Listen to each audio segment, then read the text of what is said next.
Hello everyone, Hans Ugren here. Hope everyone's doing well. Today, episode 4 for the Viking series for white well-being. I hope you're all doing well, and we are going to address the subject, not a new hero, that's going to be for another day. Today we're going to talk about dress. We're going to talk about what kind of clothing and jewelry did people have back in the day.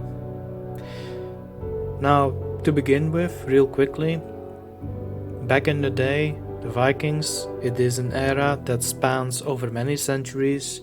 The Vikings themselves went to many places all over the world for trade and for other reasons too.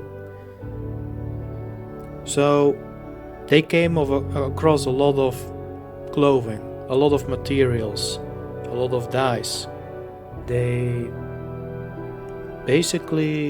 There is a lifetime's worth of exploring to do when it comes to all the kind of tools that they had, the kind of fabrics they came across, the kind of colors they might have been able to make, and so forth and so on.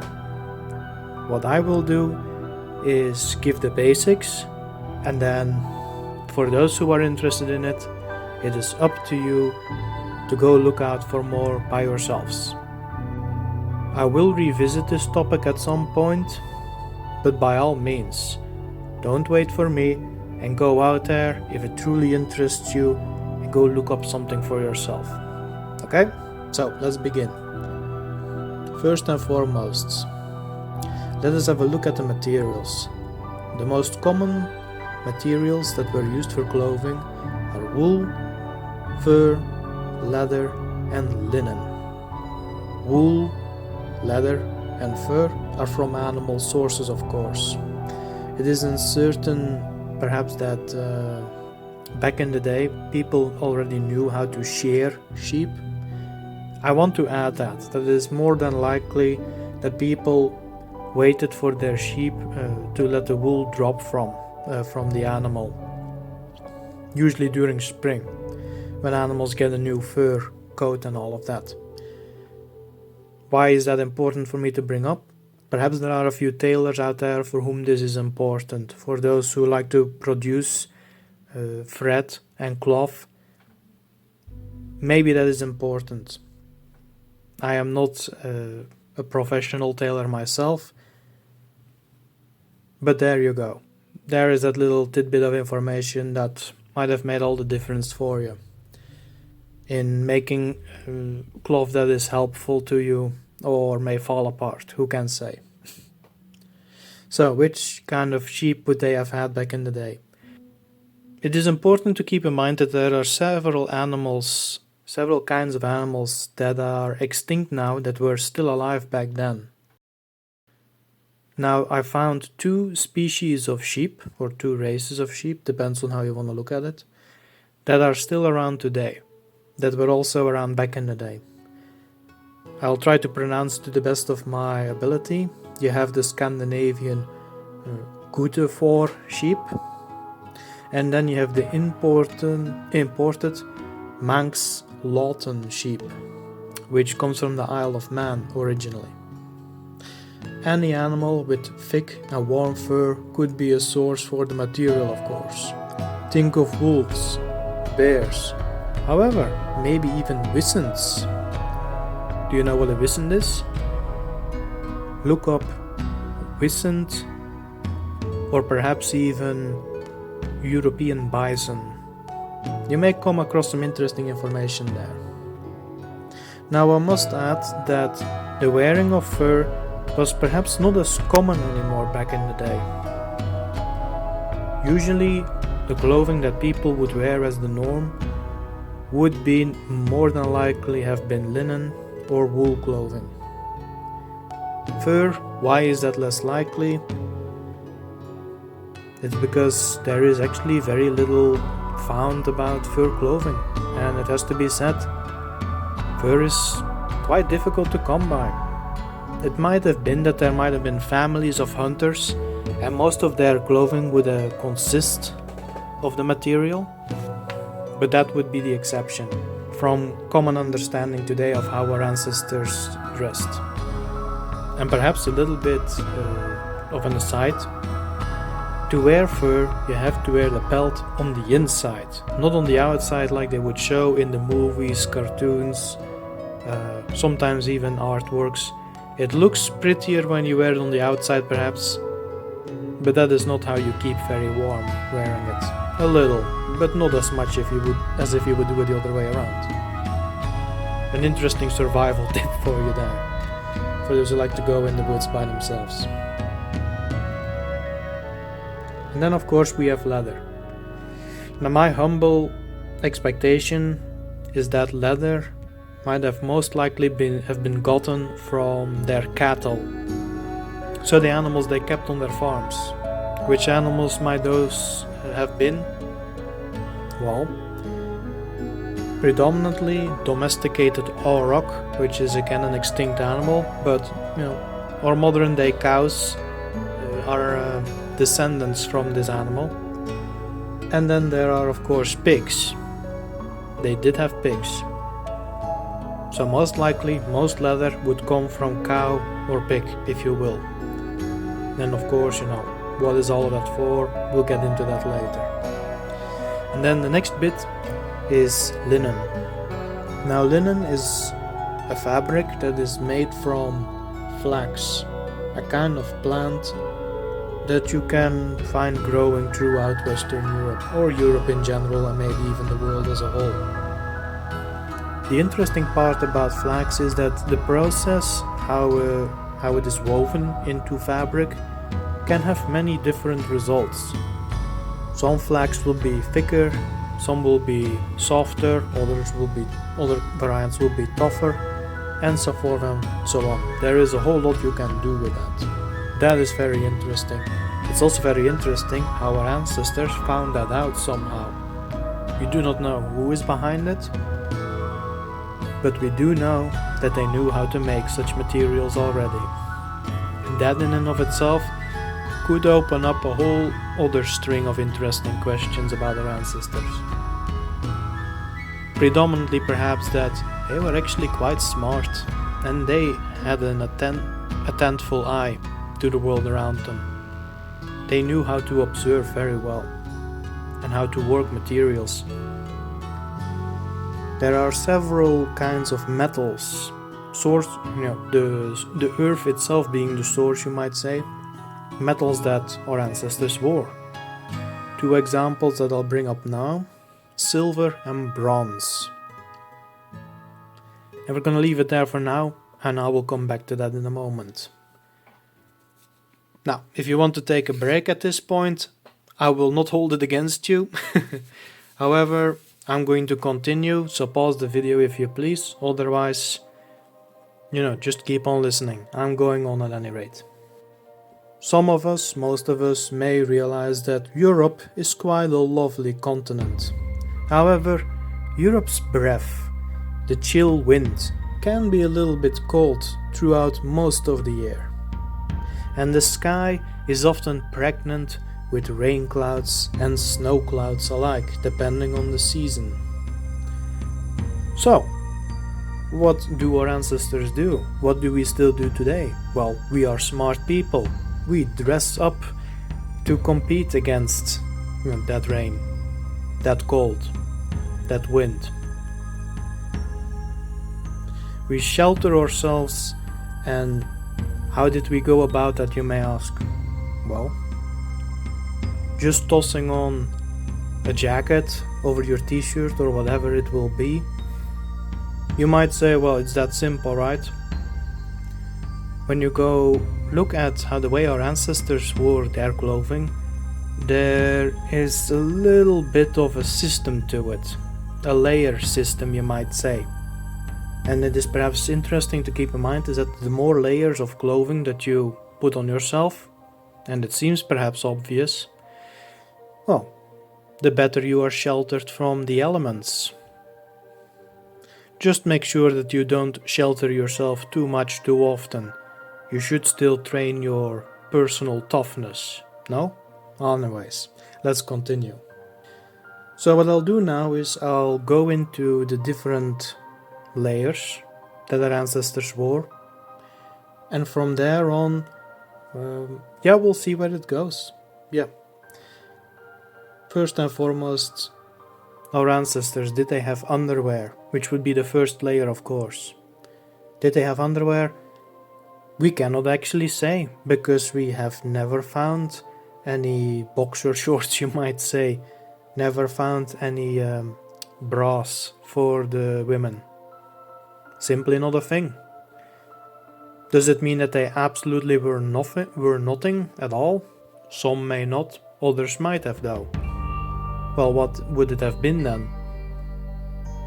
I cannot say that in good conscience, because there is no real proof of any of it that is found. However, perhaps it is worth adding that with a cloth and a bit of creativity, who knows what they might have come up with. And that's what I can leave now for the first layer, which is underwear. Second layer. Trousers, belts, and pouches. Third layer. Socks and leg binds. Fourth layer. Tunics and kaftans. Fifth layer. Cloaks, hoods, or caps. Sixth layer. Shoes. Seventh layer. Leather protective pieces. Think of, for example, a smith's apron or a leather tunic. Eighth layer. A weapon and or a tool belt. So basically a weapon belt or a tool belt. Ninth layer. Jewelry such as rings, necklaces, brooches, fibulas, etc. Followed up with gloves and perhaps any kind of status tool that they would have liked to carry with them. Now, of course, you can't take a layer here, a layer there, or a certain item out of the layers that I have brought up here. That is certainly true. I'm just giving the complete and full scope of all the layers that would have been back in the day. And of course, the last layers have a lot of beautification to them. It's not really about sheltering oneself anymore, it's about looking pretty.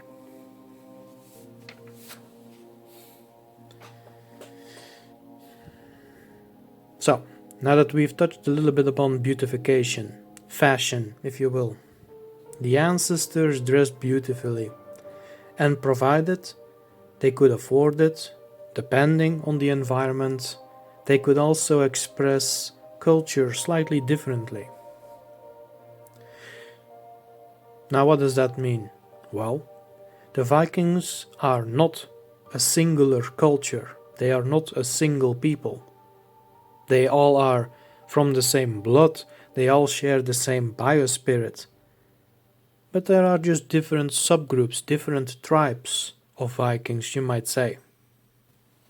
So I'm going to name up several of these tribes, several of these cultures, and that may help you get a bit of an idea. Of course, over the centuries this changes. Nonetheless, I'll give you what I can. And because it's all basic, if you want more detail, I may come back to this topic. Actually, I certainly will, through other episodes.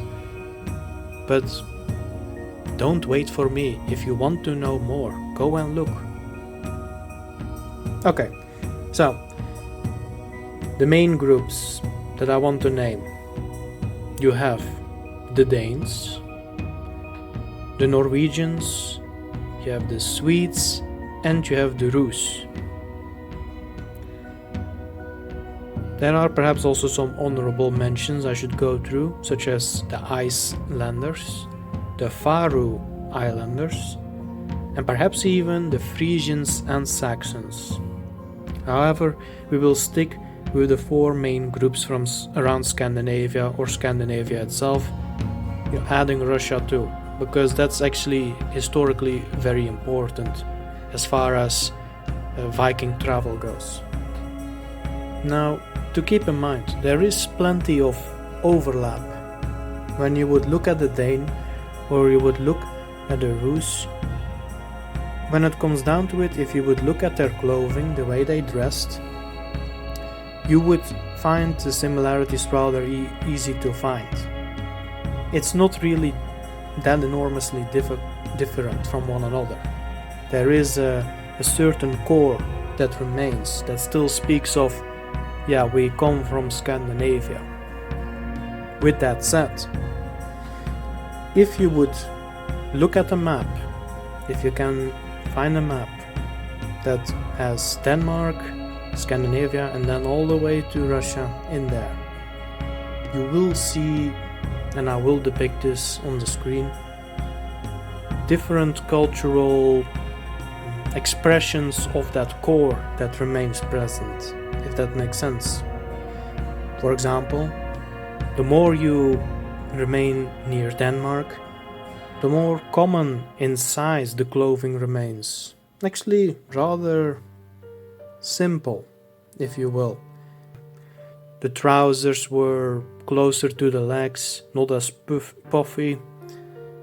And the more you go to Scandinavia itself and eventually into Russia, you will, by historical finds, take note that the more you go to Russia, the boots become taller.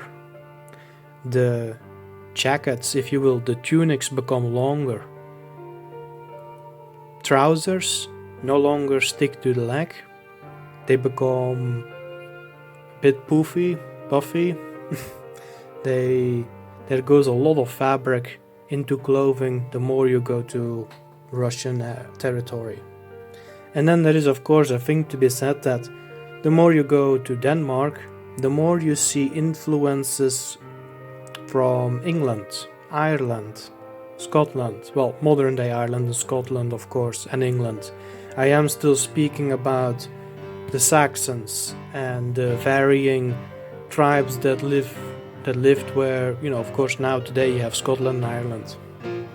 Whereas if you go to Russia, you'll see that the Vikings have different kinds of jewelry and what have you, the ways how to make their tunics that are a bit reminiscent of Byzantine culture, of Slavic culture. So they like to take a few things on here and there if it made sense for them to do so. At the core though, as I said again, they did remain Scandinavian. Were there exceptions to that? No doubt there would have been. But then, those are people that we cannot say if they were Vikings at all. That is perhaps a bit unfortunate, but it is the way how it is. Okay, so we have broached into that a little bit. Now, where did our people get their dye from in the past? Well, it might actually have been closer to home than you may expect, where you will find plants that can add color to your cloth. I looked into it a little bit and I found 3 different plants that will shed 3 of the most important colors on the common color palette that artists like to use.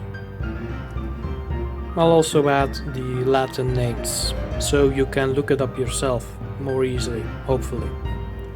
The first one, the Latin name of it is Receda Luteola. Also known as wold, is a native European plant that one can make yellow dye with. Now I've also read that out of any green plant you can essentially make yellow dye, but I suppose it depends what kind of plant requires what kind of treatment to get yellow dye out of it. This is perhaps useful information out there for the budding artists among us who like to explore a little bit with color. Maybe some of you are interested to make color of your own. Well, I suppose you can forage and see what you can yield from it. It's all up to you.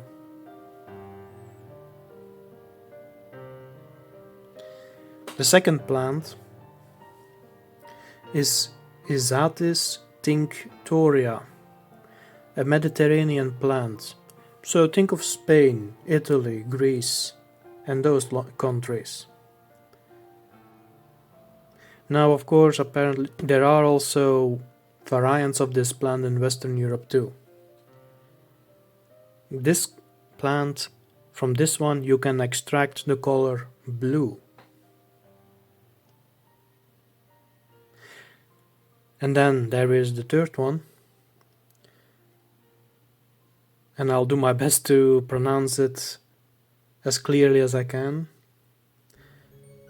Rubia keoe, also known as madder in English. It is a plant that appears worldwide, and it is its root that is crushed to yield the color red. And that's the 3 plants that I found for you. So, yellow, blue and red. 3 essential colors. Is it possible that our ancestors in the past might have gained these dye from these plants and then decided to mix it all up? Add red and blue to gain purple, add yellow and blue for green, etc. I cannot say that. It is more than likely possible that I tried at some point. Absolutely possible. But that is the sort of experimentation that we are just going to have to do again for those who want to do so, and see what it yields.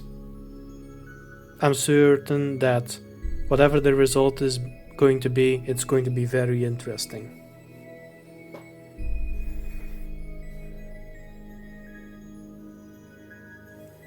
And I would say it's pretty neat, no? That our ancestors would have been able to create clothing with all manner of colors, at minimum 3 different ones.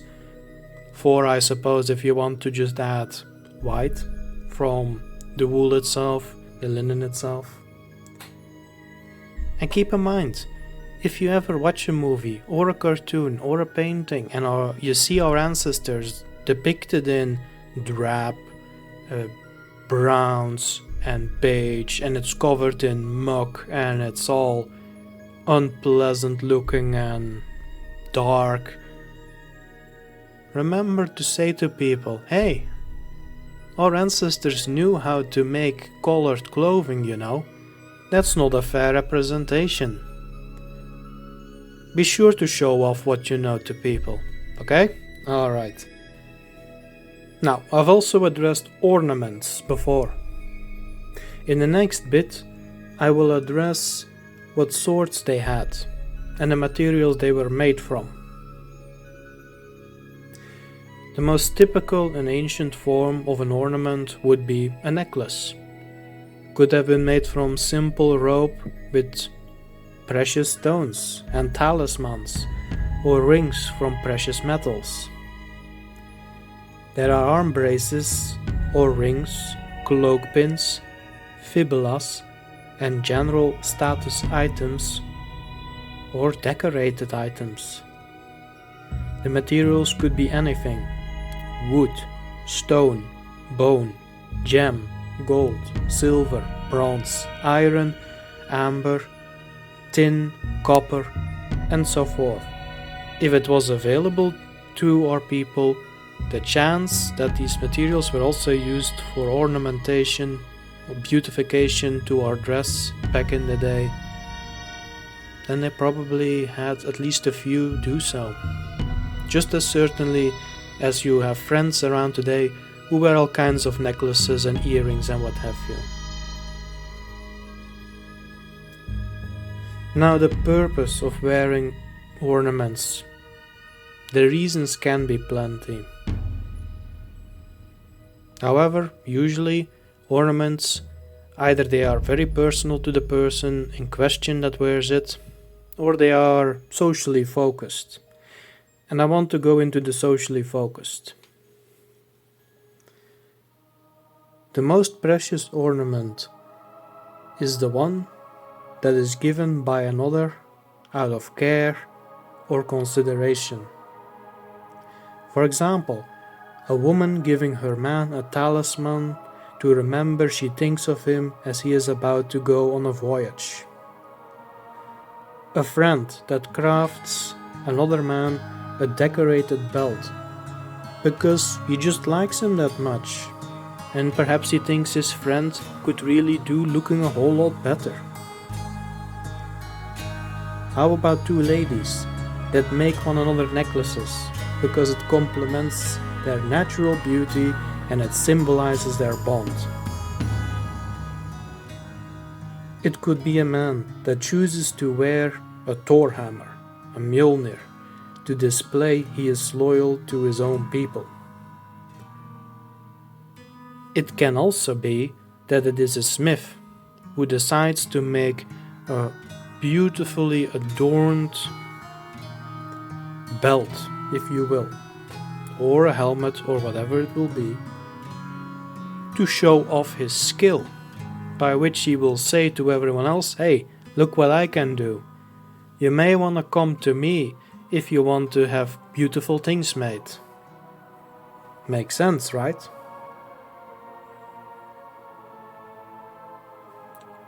Maybe it's worthwhile adding that with each ornament, a good story should come. If you wear an ornament and people ask you, hey, how did you get that? You should be able to share an awesome story. Like, oh, my dad, he gave me this tooth from a wolf that he had hunted, and he wanted me to have it. Like an awesome story. Or what would be another good one? Yeah, like I have a friend and she loves making necklaces, and she made me this necklace because she likes me that much, and that is still neat, simple as it is, and it's a sweet thing to do of her, right? A beautiful ornament is beautiful because there is a story attached to it. That's the social focus, you might say. And I believe for now that will do about dress. I will return to the topic once I've garnered some information on how to fashion these clothes, and it's really for those that would like to learn a bit more about how to make such things themselves. What materials to get, what tools to get. The topic is rather vast, so I have to sift through a lot of information. I will do my utmost to give a lot of the basics to make it all easier for those who want to explore themselves on how to craft. And if nothing else, to sate the curiosity of those who just want to know. And perhaps to show that our ancestors, indeed, were quite sophisticated already when it came to tools back then, around the 9th century and afterwards, but also before. To finish off, I will leave a teaser. I found already the pattern for shoes and also some pictures on the internet of our people in the dress we used to wear back in the day. Maybe it would be pretty neat if more of us would start wearing those again. And with that, I'm going to leave it for now. You all have a good one. I hope you enjoyed it. I certainly did. And I see you all for the next episode. Bye bye.